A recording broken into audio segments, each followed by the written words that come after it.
The Dreamer, Maria's journey from Mexico to the U.S. Maria grew up in a small village in Oaxaca, Mexico, where her family struggled to make ends meet. Her father worked long hours in the fields, and her mother sold handmade crafts at the local market. When Maria was 16, her parents made the difficult decision to send her to the United States with a coyote, a human smuggler, in hopes of giving her a better future. The journey was grueling. Maria traveled for days through deserts and mountains, often without enough food or water. She was terrified but kept thinking of her parents' sacrifices. When she finally crossed the border, she settled with distant relatives in Los Angeles. Maria worked multiple jobs, learned English, and eventually enrolled in community college. Despite the challenges of being undocumented, she became a teacher and now helps other immigrant children navigate their new lives.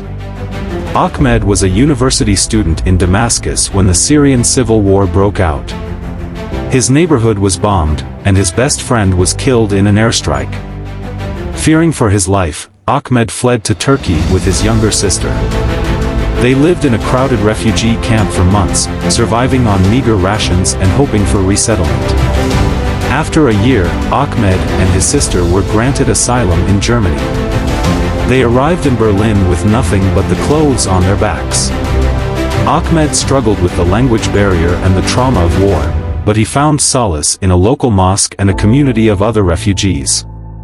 He eventually learned German, enrolled in university, and now works as an engineer. His sister is studying to become a nurse. Though they miss Syria, they are grateful for the safety and opportunities they found in their new home.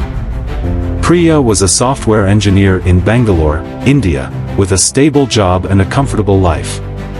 However, she dreamed of working on cutting-edge technology and living in a country with more opportunities for women in STEM. After months of research, she applied for Canada's Express Entry program, which fast-tracks skilled workers for permanent residency. Priya's application was accepted, and she moved to Toronto. The first few months were challenging. She missed her family, struggled with the cold weather, and had to adjust to a new work culture. But she soon found her footing. Priya joined a tech startup, made new friends, and even started a mentorship program for other immigrant women in tech. She now calls Canada home and is proud to contribute to its thriving tech industry.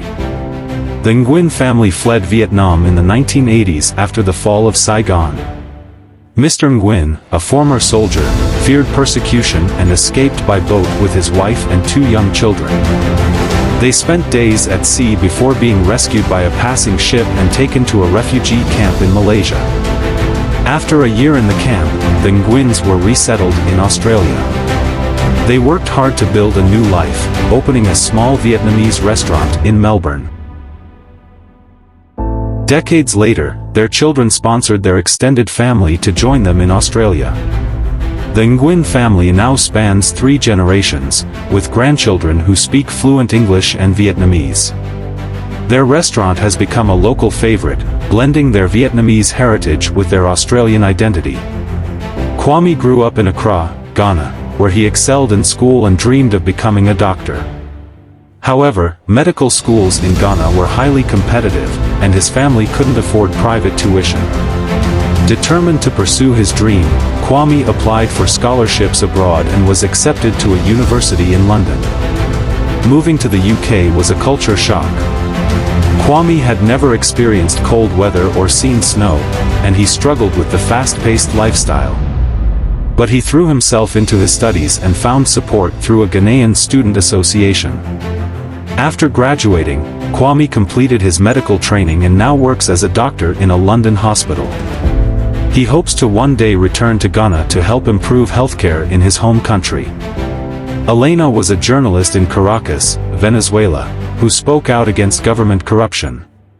When her articles began to attract attention, she received threats and was forced to flee. She crossed the border into Colombia on foot, carrying only a backpack with her laptop and a few belongings. In Colombia, Elena applied for asylum and began working as a freelance writer. She documented the struggles of other Venezuelan refugees, sharing their stories with international media. Eventually, she was granted asylum in Spain, where she now lives with her husband and young daughter. Elena continues to advocate for press freedom and human rights, using her voice to inspire change.